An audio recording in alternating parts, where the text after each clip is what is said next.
Hello everyone, it's Attacker72 here, and for today, welcome back to another Nintendo discussion for today's video, and the topic we're about to discuss. On Mario Day, not only do we get a 2-minute video talking about Mario's upcoming projects, such as the second Mario movie, we were also given release dates for 2 upcoming Mario games, being Paper Mario The Thousand Year Door Remake and Luigi's Mansion 2 HD. Paper Mario The Thousand Year Door coming in on May 23rd, and Dark Moon, or just 2 HD, coming out on June 27th. We were also given the box arts for both of these games, which I really adore. I love how the Thousand Year Door Remake is based off the Japanese box art of the original game, which I really like how Nintendo's kind of been doing that with some of their latest titles. And yeah, while Dark Moon doesn't exactly have the same vibe as Luigi holding the headline for the 3DS, it's still a great thing to see. And we did just get the release of Princess Peach's Showtime, so I can't wait to play some more Mario games in the future.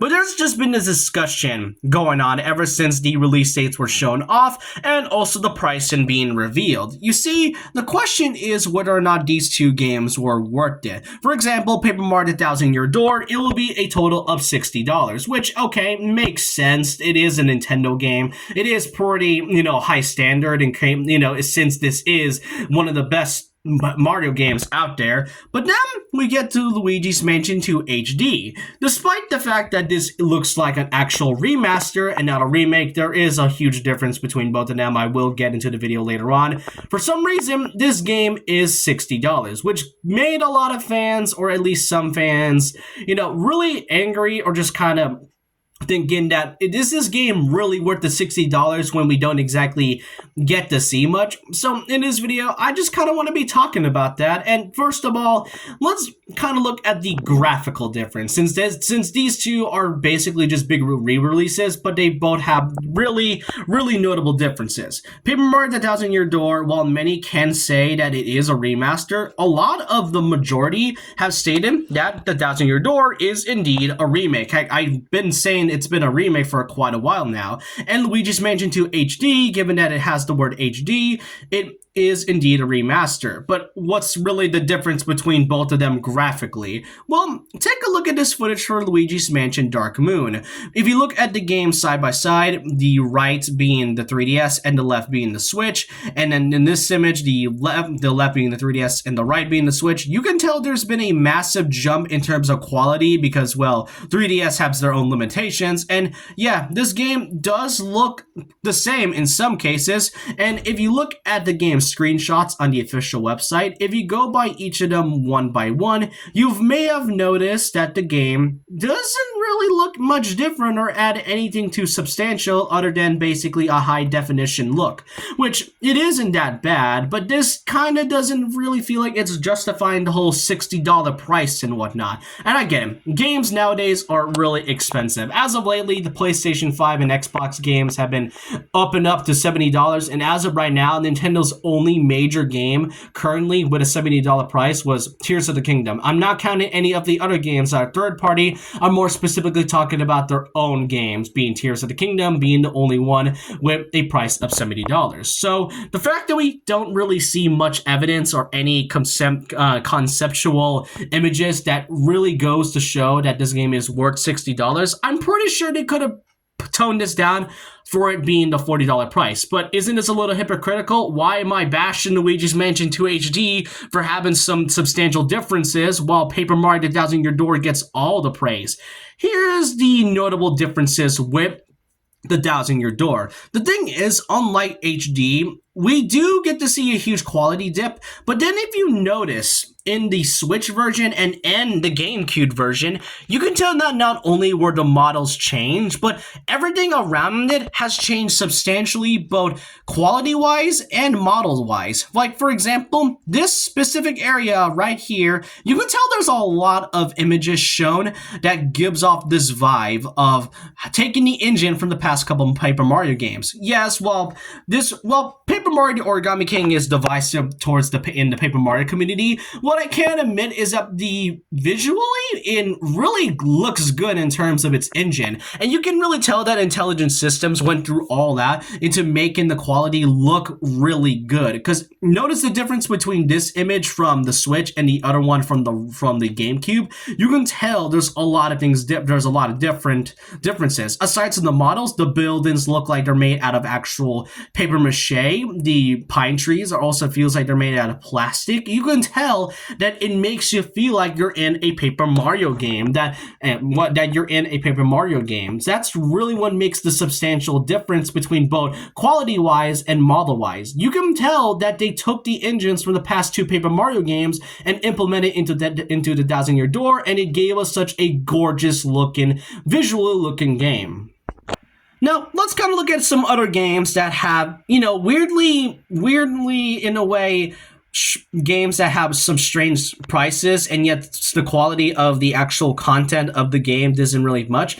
Endless Ocean Luminous, I've never exactly played Endless Ocean before, but it being a $50 game definitely seems interesting, especially if you look at the game's screenshots and the gameplay itself. You can tell it actually looks really good visually and gameplay wise. You can tell that there's a lot you can do just by diving into the ocean. Then you go to Princess Peach's Showtime, which, by the way, this game was developed by Goodfeel, the same developers as Yoshi Craft the World and Wario Land Shaken and whatnot. And Princess Peach's Showtime, while it is small and short, and it being a $60 game definitely seems odd, especially since from what I've seen, the game only lasts about $7 to $10. You can still enjoy the game either way, since not every game has to be like 80 to 90 hours of playtime and whatnot, and I feel like it being a $60 price is kind of another strange example.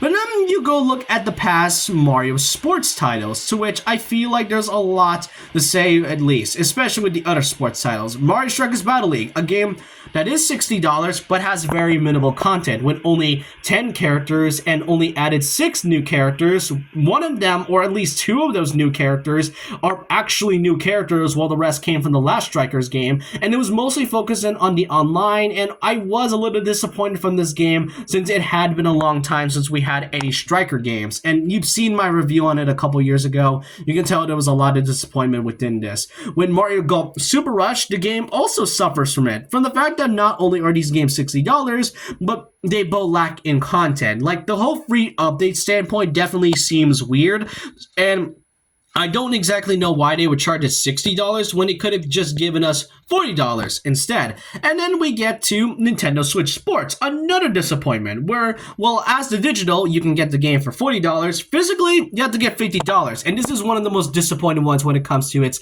live service feed. And what is look, what exactly is the point I am making in this video in terms of, the pricing? Sometimes the pricing has to be good with the game's content and quality. Paper Mario: The Thousand Year Door actually gives us a good look at its gameplay along with its story and what the game can be capable of, while still showing the love and care that was put into it. Meanwhile, Luigi's Mansion HD was a game that has a whole $60 price in, yet it really feels like it's not convincing anybody that wants to buy this game, especially if you had played the original Dark Moon. And there is a huge difference between both a remaster and a remake. I feel like I have to say that right now.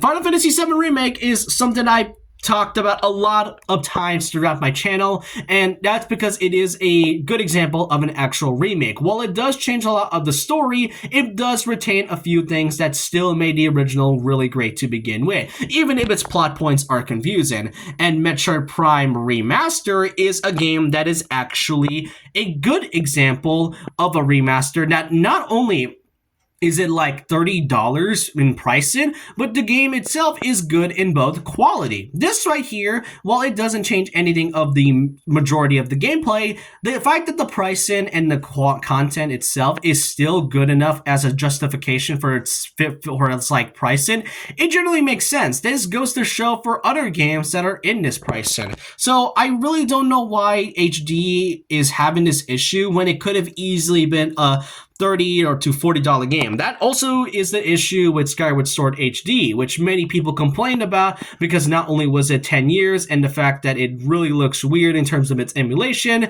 but the pricing itself is even off than usual. So my verdict here is, which game is it worth it, or are they even worth it at all? Well, if you had played Luigi's Mansion 2 HD, or just played the original Dark Moon on the 3DS anyway, just go play that instead, because otherwise this game, if you just don't want to play the original, then, you know, if you don't play the original, then you can just buy this game right now for $60 coming in June. And for Paper Mario 1000 Year Door, this is already a must-buy, because it actually retains the love to not just the Paper Mario series, but also what made the game so great to begin with. We've seen how the quality has changed over time, how Intelligent System put the gameplay system into, you know, the Thousand Year Door's whole engine from Origami King and Color Splash, and you can tell there's some time and effort into making it, which actually does justify its $60 price a little bit more than usual. But that's all I can really say about it. What do you all think? Do you think the Thousand Year Door remake or Luigi's Mansion Dark 2 remaster is truly worth your money, or would you rather just save it for other upcoming titles in the future? Let me know your thoughts and opinions down below about this, and so with that, leave a like, comment, subscribe, hit the notification bell for more videos, follow my Twitter, and I'll see you guys next time. And remember this, once a legend, always a legend.